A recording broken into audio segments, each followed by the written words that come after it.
दोस्तों, आज हमारे टीजीवी वर्चुअल स्टूडियो में मेरे साथ जुड़ी हुई है प्रतिभा यादव जी। आज का टॉपिक बहुत हटके है और वो है वेब थ्री। पर इसके बारे में बात करने से पहले हम थोड़ा सा वार्म अप या ब्रेन एक्सरसाइज कर लेते हैं। तो इसके लिए मैं एक शब्द कहूंगी प्रतीक जी आपसे, और आपको व्हाटएवर आपके दिमाग में पहला आता है उसके बारे में आपको कहना है। शुरू करें। Yes. फ्यूचर, भविष्य। For me, it's Web3, web three, सपना। जिसके लिए हम जीते हैं। स्माइल, मुस्कुराहट। सबसे खूबसूरत चीज जिज्ञासा, क्यूरियोसिटी।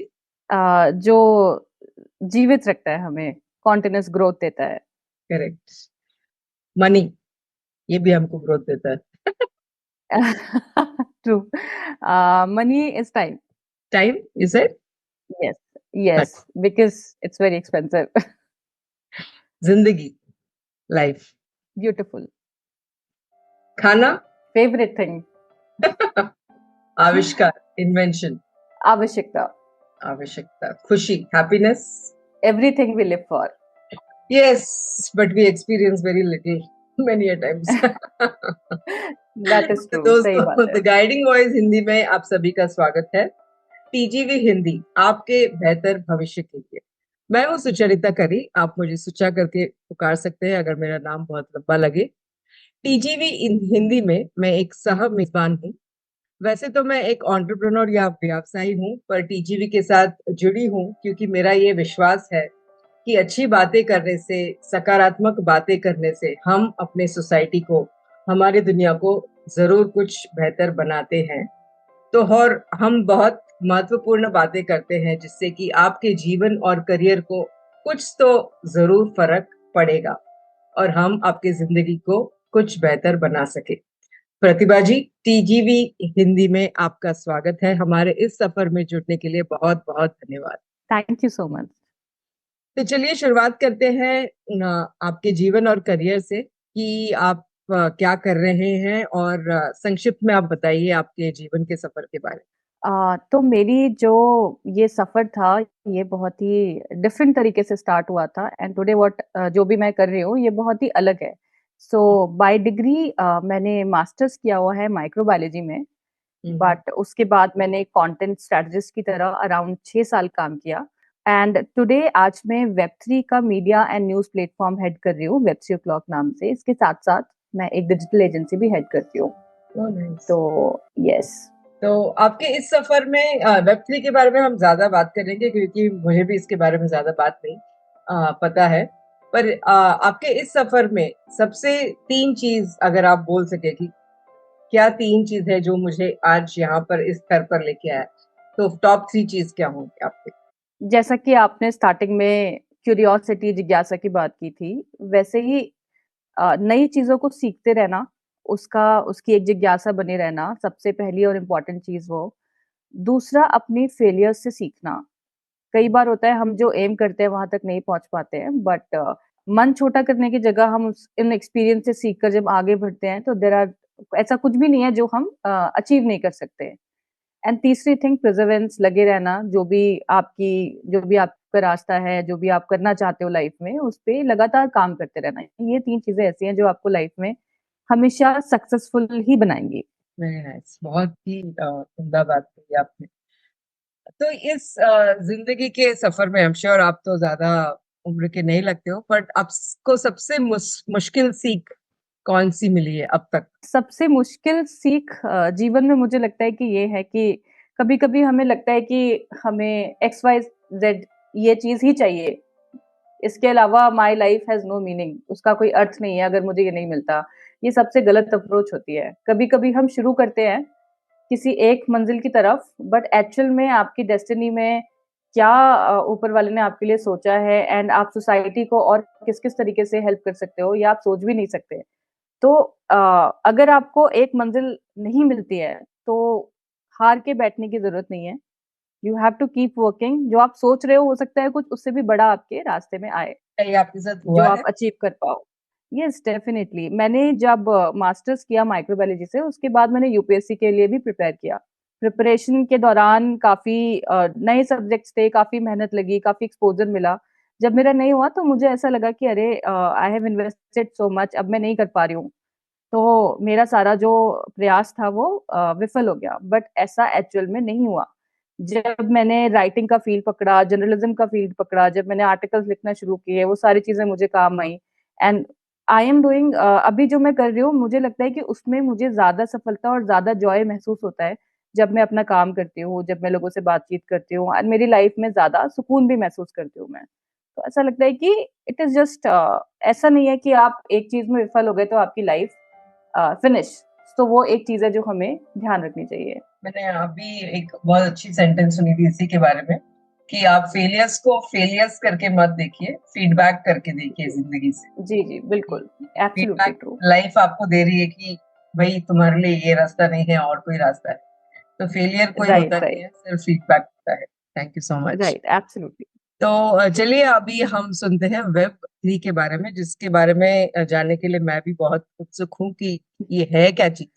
तो इसके बारे में आप थोड़ा गहराई से और विस्तार में हमको बताएंगे तो हमारे श्रोताओं को बहुत लाभ होगा, ये मेरी उम्मीद है। जी, बिल्कुल। तो जैसे कि आप जानते हो आज के टाइम में सारी चीज़ें इंटरनेट पे डिपेंड करती हैं। हम चाहे सिटीज़ में रहते हो या हम टियर 2 टाउन्स में रहते हो, आज भी हमारी कोई भी चीज़ बिना इंटरनेट के पॉसिबल नहीं है। अब तो ऐसा हो गया है कि सब्ज़ी भी मँगानी है तो हम ब्लिंकिट, ज़ेप्टो देख रहे हैं, बिग बास्केट देख रहे हैं, एंड हम्म। एवरीवेयर डिजिटल हो चुका है सारी चीज़ें। लेकिन जब हम इस बात पे ध्यान दें कि जब इंटरनेट आया था तब कैसा था और आज इंटरनेट कैसा हो गया है। जब स्टार्टिंग में अगर आपको याद होगा तो पहले वन पेज वेबसाइट हुआ करती थी। बहुत डायनामिक नहीं होता था। आप जस्ट एक आपने यूआरएल डाला, एक वेबसाइट खुला, आपने उसको पढ़ा, आप बहुत ज़्यादा इंटरैक्ट नहीं कर सकते थे वेबसाइट के साथ में। वो टाइम का जो इंटरनेट था उसको वेब 1 बोलते हैं, कि अच्छा। यू कैन ओनली रीड, आप केवल उससे पढ़ सकते हो, आप इंटरैक्ट नहीं कर सकते। उसके बाद थोड़ा और आविष्कार हुए, थोड़ा और काम हुआ, तब उसके बाद आया वेब 2। वेब 2 क्या होता है, जो हम इस समय एक्सपीरियंस कर रहे हैं, जैसे सोशल मीडिया है, इंस्टाग्राम है, जैसे आप अपना चैनल मेंटेन कर रहे हो, कंटेंट बना रहे हो। तो अभी आप क्या कर रहे हो, आप जस्ट यूट्यूब पे कंटेंट देख नहीं रहे हो, आप वैल्यू एडिशन भी कर रहे हो। You are making episodes, amazing episodes, uploading them. तो it's a two way connection now, कि आप सोशल मीडिया के साथ में इंटरैक्ट कर पा रहे हो। इंस्टाग्राम पे लोग रील्स डाल रहे हैं, पोस्ट डाल रहे हैं। तो ये टू वे जो आपका कम्युनिकेशन है, आप कमेंट कर पा रहे हो, आप इंटरैक्ट कर पा रहे हो इंटरनेट के साथ में, दिस इज वेब 2। ओके। जहाँ पे आप केवल पढ़ नहीं पा रहे, पढ़ने के साथ साथ इंटरैक्ट भी कर पा रहे हो। लेकिन अगर आप में अक्सर होता है, हम जब पार्टीज में होते हैं, फ्रेंड्स के बीच में बात कर रहे होते हैं, तो एक टॉपिक हर किसी ने एक्सपीरियंस किया होता है कि अरे हम तो इस बारे में बात कर रहे थे, हमें अचानक से ऐड दिख गया उस चीज का। फॉर एग्जाम्पल, अगर मैं कार खरीदने की बात कर रही हूँ तो कई बार होता है कि हमें फेसबुक और इंस्टाग्राम पे वो ऐड दिखने लग जाता है। तो हम लोग कहते हैं अरे ये कैसे हो गया, मतलब भी हम अमेज्ड फील करते हैं इस बात से। तो होता क्या है कि जो हम चीजें देखते हैं इंटरनेट पे, जो हम सर्च करते हैं, हमारी जो सर्च हिस्ट्री है, जो भी हमारी एक्टिविटी है, उसका डाटा जो ये बड़ी बड़ी कंपनीज होती हैं, फेसबुक हो गया, मेटा, एंड जो बिग जाइंट टेक कंपनीज हैं, उनके पास में डाटा स्टोर होता है। और इस डाटा को यूज करते हैं वो लोग मार्केटिंग स्ट्रेटजीज में, कि राइट। अगर मैंने व्हाइट शर्ट अगर मैं ढूंढ रही हूँ तो एक वेंडर जो व्हाइट शर्ट बेच रहा है उसको बस उसको मेरा रेफरेंस मिल जाएगा कि आपका एड इस यूजर को दिखाना चाहिए। तो वो उस डेटा से वो लोग पैसा कमाते हैं, लेकिन यूजर को कुछ भी नहीं मिलता। तो हमारी जो एक्टिविटीज हैं उसके डाटा का कंट्रोल इन बड़ी टेक कंपनीज के हाथ में होता है। अब वेब 3 जो आ रहा है, जो वेब 3 ऑलरेडी स्टार्ट हो चुका है, इसमें क्या है कि पूरा डाटा जो है ये ब्लॉकचेन के ऊपर है। ब्लॉकचेन ऐसे मानिए कि अगर हम 5 दोस्त हैं, तो हम पांचों दोस्तों के पास में एक इंफॉर्मेशन है जो स्टोर्ड है। उस इंफॉर्मेशन को चेंज नहीं किया जा सकता, उस इंफॉर्मेशन को टेम्पर नहीं किया जा सकता। तो ओके। उसमें क्या होगा कि हमारा जो डाटा है उसका कंट्रोल हमारे हाथ में होगा, कि अगर आपकी सर्च हिस्ट्री है तो सुचा को ही उसका कुछ रेवेन्यू का पार्ट देना पड़ेगा उनको वो यूज करने के लिए। आपके डाटा पे आपकी ओनरशिप होगी, आपका कंट्रोल होगा। तो दैट वे जो डाटा की ओनरशिप है वो कम्युनिटी के ही हाथ में होगी, इंस्टेड ऑफ बड़े बड़े टेक कंपनीज। तो ये एक तरीके का कह सकते हैं कि डिसेंट्रलाइज इंटरनेट आ रहा है अभी। इस पे ओके। बहुत सारे एप्लीकेशंस बन रहे हैं, बहुत सारे innovation, it is on going. But ये बहुत ही रिमार्केबल टेक्नोलॉजी आ रही है इस समय। So this is what web 3 तो इज। राइट नाउ हम लोग कुछ कर सकते हैं क्या अपना डेटा को प्रोटेक्ट करने के लिए? अभी जैसे बहुत सारे जो कन्वेंशनल एप्लीकेशंस हैं उसमें तो हम बहुत ज्यादा कुछ नहीं कर सकते, लेकिन ऑलरेडी सब्स्टिट्यूट आना शुरू हो गए हैं। जैसे हम क्रोम यूज करते हैं, उसकी जगह ब्रेव ब्राउजर आ गया है। उसमें आपका डाटा प्रोटेक्टेड होता है, उसमें आपको जितना आप यूज करते हो उसी के रिस्पेक्ट में वो लोग टोकन भी देते हैं, जिसको आप बाद में एक्सचेंज पे कैश भी करा सकते हो। तो इस अच्छा। तरीके की चीजें अभी आना शुरू हो गई हैं। बहुत जल्द होगा कि धीरे धीरे करके वेब 2 से हम वेब 3 पे ट्रांजिशन करने लग जाएंगे। तो यस। अच्छा है, वेरी बहुत जरूरी है, क्योंकि अगर सर्च करते हैं तो आई अग्री वो अपने पास डेटा कोई भी हम्म। डिवाइस में स्टोर होता है, बट ये कन्वर्सेशंस कैसे टैप करते हैं कंपनीज? सपोज ये इट्स ऑफलाइन कन्वर्सेशन, हम्म, तो वो हमेशा कोई फोन में अपने एप्स ऑन रहते हैं, उसके लिए कोई प्रोटेक्शन आप बता सकते हैं क्या? तो बेसिकली जब हम लोग एप्स या ये सब चीजें यूज करते हैं तो बहुत हमारी बहुत फ्रीक्वेंट आदत होती है, कुछ भी पॉपअप हो रहा है, कोई भी नोटिफिकेशन, अगर वो आपसे परमिशन मांगता है तो हम जस्ट एक्सेप्ट करते हैं एंड हम आगे यूज करने लग जाते हैं। हम पढ़ते भी नहीं है कि ये परमिशन सब किस चीज की दे रहे हैं। तो वो चीज पे हमें थोड़ा ध्यान देना चाहिए कि हम कौन से ऐप को क्या परमिशन दे रहे हैं, वो हमें पढ़ के एक्सेप्ट करना चाहिए। है। तो ये वेब 3 की जरूरत क्या है और उसके फायदे क्या है, इसके बारे में हमने थोड़ा बहुत कहा है, पर और कुछ आप विस्तार में कहना हम्म। चाहेंगे जैसे कि अभी तक हमने बात किया कि डेटा की प्राइवेसी बहुत बड़ा कंसर्न बन चुका है। क्या? कि अभी तक तो ठीक है, ये चीजें एडवर्टीजमेंट के लिए यूज हो रही है, ठीक है, उतना फर्क हमें शायद नहीं भी पड़ रहा, बट इनडायरेक्टली तो हम इम्पैक्ट होते ही है कि somebody is changing our mind by showing the ads continuously। अगर ये डाटा इसी तरीके से ब्रीच होता रहता है, हमें नहीं पता कल ये इस डाटा को कैसे यूज किया जा सकता है, क्योंकि आज के डेट में data is equivalent to oil. There are number of applications building on the data, there are number of things happening around the world. तो डेटा प्रिवेसी के लिए वेब 3 का आना बहुत बहुत, वेब 3 के एप्लीकेशंस का मेन स्ट्रीम होना बहुत बहुत इंपॉर्टेंट है, ताकि मैनिपुलेशन ना हो हमारे डेटा के साथ में और ये लीक भी ना हो। एंड अपार्ट फ्रॉम दैट, जो हम एप्लीकेशन आज यूज कर रहे हैं, जिनके डाटा पे हमारा राइट नहीं है, जो दूसरी कंपनीज कमर्शलाइज कर रही है, जब यूजर्स को उसका रेवेन्यू मिलने लग जाएगा तो I think that will be, ये ज्यादा मुझे लगता है कि यूनिफॉर्म स्टैंडर्ड होगा पेमेंट्स का, क्योंकि मेरा डाटा है एंड कोई और उसे यूज कर रहा है एंड उससे वो पैसा कमा रहा है। So this is breach of my right, मुझे ऐसा लगता है। तो जब हमारा हमारा कंटेंट है जो वैल्यू जनरेट कर रहा है, तो मुझे लगता है कि उससे जो अर्निंग होनी चाहिए उसमें यूजर का भी 100% शेयर होना चाहिए, मतलब there has to be some division of it. तो वो एक इक्वालिटी वाली चीज भी लेकर आएगा ये। एंड डाटा प्राइवेसी तो बहुत बड़ा कंसर्न हो चुका है, उसके लिए भी वेब 3 बहुत हेल्प करने वाला है। वेरी इंटरेस्टिंग, बहुत ही अच्छी बात कही आपने, क्योंकि ये सब नया है हमारे लिए। तो जी जी वुमेन एंड वेब 3, इसमें आपको क्या दिखता है ये मिश्रण में, कि करियर्स अगर जी वुमेन को करना है इसमें, तो हाउ जी ल्यूक्रेटिव कितना रहेगा इसमें फायदा औरतों जी। को? तो मुझे ऐसा लगता है, मेरा पर्सनली भी इस फील्ड में जाने का रीजन ये है, मुझे ऐसा लगता है जब कोई नई चीजें, नई टेक्नोलॉजी इवॉल्व हो रही होती है, तो वो अपने साथ में बहुत सारी अपॉर्चुनिटीज लेकर आती है। नो डाउट कि आज के डेट में महिलाएं काफी प्रोग्रेस कर रही हैं, ऐसा कुछ भी नहीं है जो आज नहीं कर पा रहे हैं, बट फिर भी कहीं ना कहीं मुझे लगता है कि हमें अभी और एम्पावरमेंट की जरूरत है। जो लोग जब कोई नई टेक्नोलॉजी आती है तो आप उसमें अगर राइट टाइम में, अर्ली फेज में जब आप एंटर करते हो, तो आप हमेशा बाकी के डॉक्टर से आगे रहते हो, ज्यादा अपॉर्चुनिटीज आपको मिल सकती है, आपको ज्यादा नॉलेज होगी।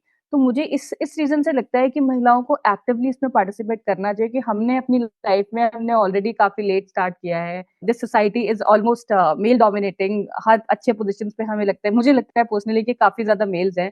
तो मुझे लगता है कि फीमेल्स को भी इस फ्रंट पे टेक में बहुत आगे जाना चाहिए, इसमें पार्टिसिपेट करना चाहिए।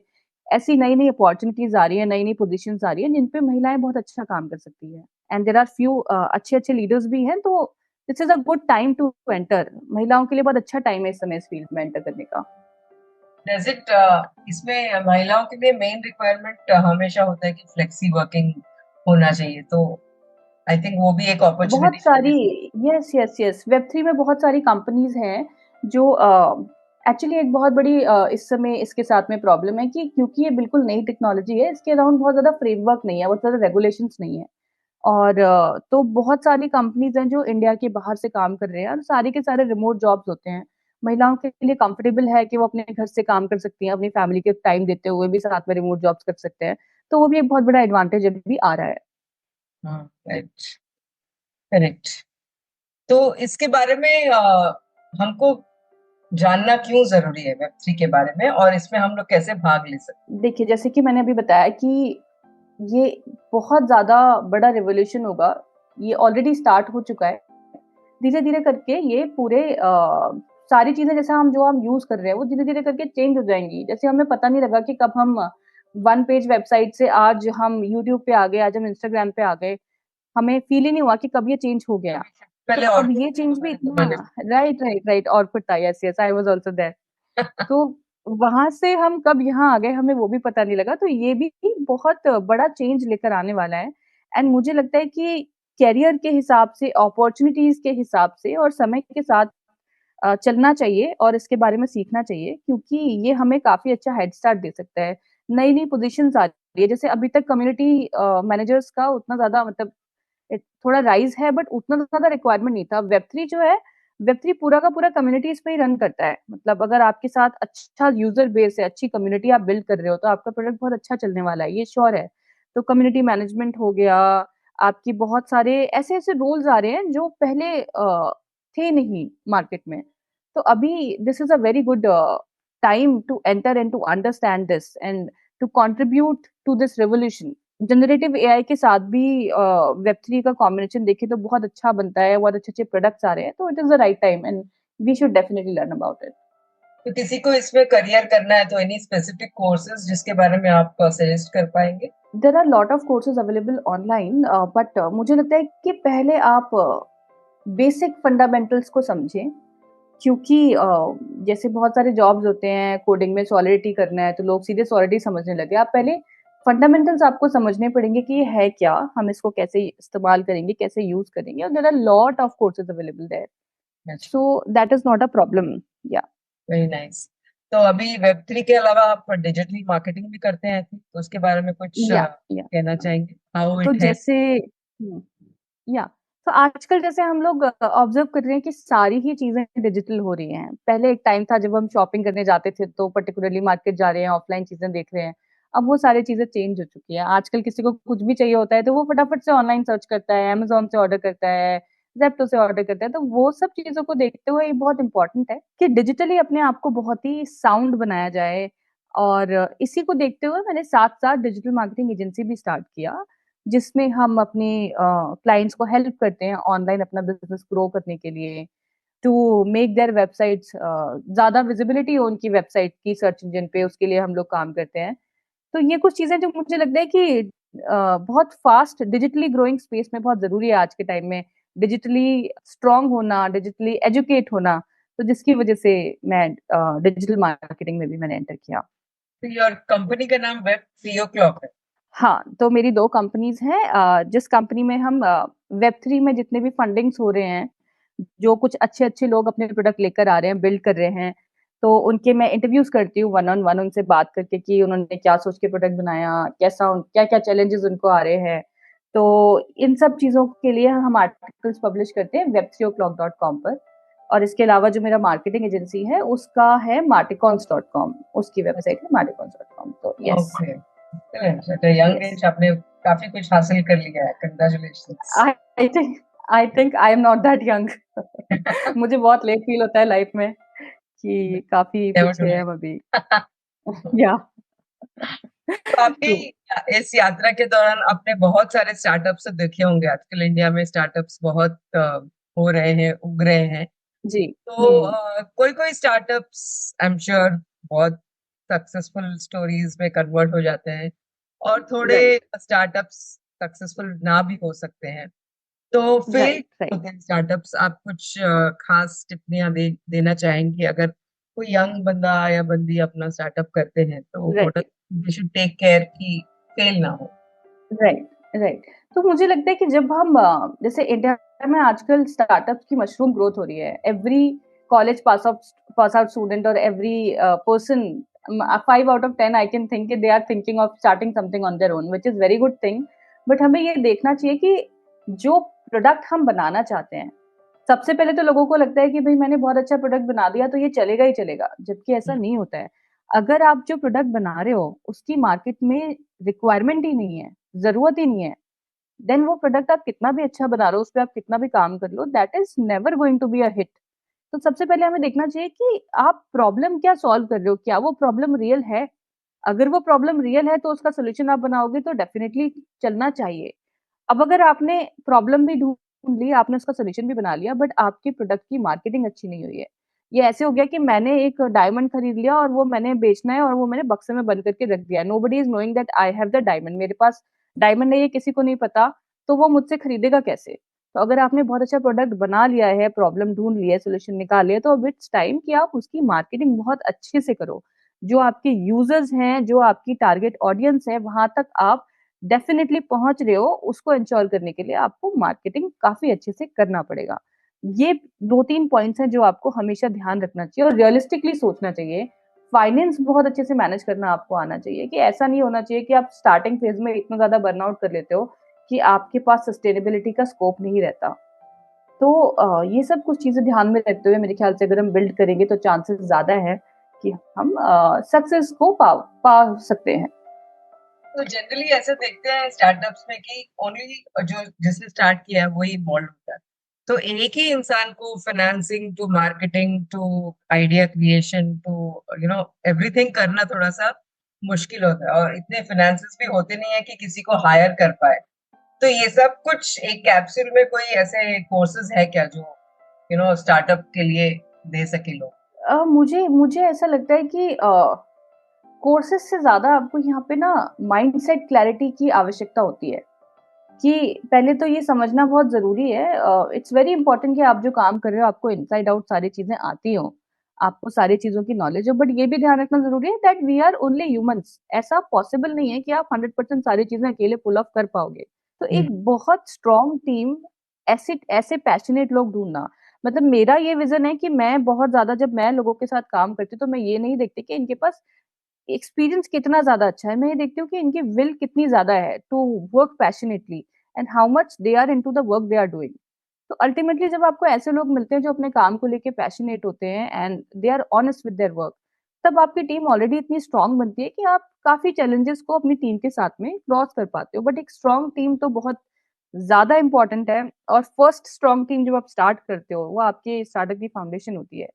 तो थोड़ी क्लैरिटी और थोड़ा क्लियर विजन के साथ हमें काम करना चाहिए।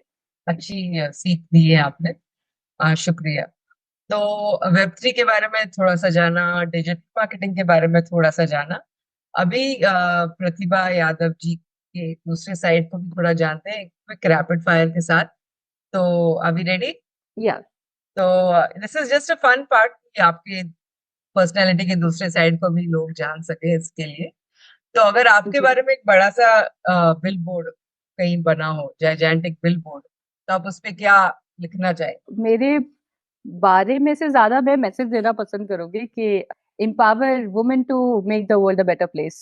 ओके। नाइस। ठीक है। और आपको कोई एक दिन के लिए कोई कार्टून कैरेक्टर बनना पड़ा, तो आप क्या बनना चाहेंगे? I would like to be Richie Rich because he is very rich and I can help people with that money. वाह, ब्यूटीफुल। और अगर आपको एक दिन के लिए कोई दुनिया के लिए एक नियम बनाना पड़ा, तो आप क्या नियम बनाओ? मैं नियम बनाऊंगी कि हर दिन आपको किसी एक की स्माइल का रीजन बनना इम्पोर्टेंट है। Every day you have to be a reason. Excellent. और अगर आपको कोई फिल्म के रीमेक में, आपके फेवरेट फिल्म के रीमेक में हीरोइन या हीरो, अगर हीरो लेडी भी हो सकती है, बनने का मौका मिले, ओके, तो आप कौन सी फिल्म में काम करना चाहेंगे? ओके, तो मैं मूवी ज्यादा नहीं देखती बट मैं आपको सीरीज बता सकती हूँ। There is a series Mrs Maisel, जिसमें एक बहुत ही स्ट्रॉन्ग वुमेन की स्टोरी है, so I would like to play her. Very nice, I think I have seen some episodes of that. हाँ, ओके। और आज चलते हैं खाने के बारे में। अगर एक ही चीज आपको पूरी जिंदगी खानी पड़ी, तो आप क्या खाओ? I like dosa from MTR, I am a big fan of their dosa. Okay. Bangalore MTR. या या Interesting. Staying in Delhi or aiming for something in Bangalore? Because Delhi is a food heaven also. So I'm inclined towards the South Indian food completely. I love the South Indian food. Kudos. Excellent. और एक आखिरी सवाल कि ऐसा कोई आप आधुनिक यंत्र बनाना चाहो, इन्वेंट करना चाहो, तो वो क्या होगा? मुझे लगता है आधुनिक यंत्र से ज़्यादा मैं आधुनिक विल क्रिएट करना चाहूँगी लोगों की। मुझे लगता है कि कुछ ऐसा आना चाहिए जिससे रूरल इंडिया में जो एजुकेशन का स्टैंडर्ड है वो अर्बन के बराबर हो, सारे बच्चे एक जैसे एजुकेशन प्राप्त कर सकें। ऐसा कुछ अच्छा सा कुछ इन्वेंशन या ऐसी कोई स्कीम या कुछ ऐसा आना चाहिए। Very nice, beautiful. और आखिरी का एक सवाल है कि उभरते हुए युवा अगर जिनको वेब 3 या डिजिटल मार्केटिंग करना है, तो आप उनको क्या सलाह देना चाहें? पैसे बनाने से ज़्यादा, पैसे कमाने से ज़्यादा अर्ली स्टेज में लर्निंग पे फ़ोकस कीजिए। ये एन्श्योर कीजिए कि आप जो सीख रहे हैं, वो अच्छी तरीके से सीख रहे हैं एंड जो भी आपने सीखा है, वो उसमें आपसे बेटर कोई नहीं होना चाहिए। ऐसी विल के साथ में आप सीखिए, तो आप सर्टेनली बहुत अच्छे पैसे बना पाएँगे, बहुत अच्छी सक्सेस भी ले पाएँगे। बहुत ही खूब। तो प्रियंका जी, आज हमारे साथ जुड़ने के लिए बहुत बहुत बहुत शुक्रिया। नो बहुत शुक्रिया। दोस्तों, ये था हमारा आज का श्रृंखला प्रतिभा यादव जी के साथ। आखिरी के भाग से पहले आप सबसे एक विनती है, अगर आपने अब तक टीजीवी चैनल को सब्सक्राइब नहीं किया है, तो अब कीजिए। टीजीवी पॉडकास्ट इंग्लिश, हिंदी और तेलुगु में ब्रॉडकास्ट होते हैं। आप यूट्यूब या स्पॉटिफाई या कोई भी पॉडकास्ट के चैनल में जाके द गाइडिंग वॉइस अगर आप सर्च करेंगे तो आपको ये चैनल्स मिल जाएंगे। अगर आपको ये श्रृंखला पसंद आया तो अपने करीबी के 3 लोगों को जरूर बताइए, जरूर शेयर कीजिए। शायद उन्हें भी इससे कुछ फायदा या सीखने को मिले। धन्यवाद। तो इसके बाद हम ट्रिविया के बारे में बात करेंगे। ट्रिविया वो होता है कि सर्वसाधारण इंफॉर्मेशन जो अवेलेबल है पर हम नहीं जानते। वेब 3 के बारे में इसके सामान्य ज्ञान या ट्रिविया क्या है। 2021 में अंतरराष्ट्रीय वेब 3 बाजार का मूल्य $3.2 बिलियन था। वेब 3 का बाजार पूंजीकरण वर्तमान 27.5 बिलियन अनुमानित है। बहुत पैसा है। इसके आकार तेजी से बढ़ रहे हैं और हर दिन नए स्टार्टअप और उपयोग के मामले सामने आ रहे हैं। वेब 3 सेक्टर से अगले दशक में भारत में 2.2 मिलियन प्रत्यक्ष नौकरियां पैदा होने की उम्मीद है। यानी एआई, आर्टिफिशियल इंटेलिजेंस और वेब 3 के साथ मिलकर औद्योगिक क्रांति 4.0 यानी कि इंडस्ट्रियल रेवोल्यूशन 4.0 का प्रोग्रेस अभी चालू है। प्रगति अभी इंडस्ट्रियल रेवोल्यूशन 4.0 उसको कहते हैं, एआई और वेब 3 को मिलाकर। भारत में उपलब्ध प्रतिभा या हुनर के विशाल भंडार के साथ भारत इस क्षेत्र में सबसे बड़े खिलाड़ियों में से एक हो सकता है। यानी कि अगर आप आज के युवा हैं और आप एआई या वेब 3 को जान ले और उसमें थोड़ा काम कर ले, तो आपका जो भविष्य है वो बहुत ही अच्छा हो सकता है। तो ये था आज वेब 3 के बारे में डिस्कशन। टीजीवी हिंदी में ट्यून करने के लिए बहुत शुक्रिया। अगर आपकी कोई प्रतिक्रिया या सजेशंस है तो आप हमें जरूर लिख के बता सकते हैं tgvhindi@gmail.com पर। और अगर आपको किसी को इस प्लेटफॉर्म पे बुलाना है बात करने के लिए, तो आप भी हमें ईमेल करके हमको बता सकते हैं tgvhindi@gmail.com पे।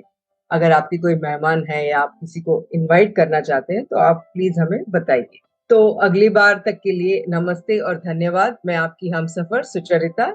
यही उम्मीद है कि हमारे इस कोशिश से हम आपके और हमारी जिंदगी में कुछ अमूल्य बातें पहुंचा सके। टीजीवी हिंदी, आपके बेहतर भविष्य के लिए।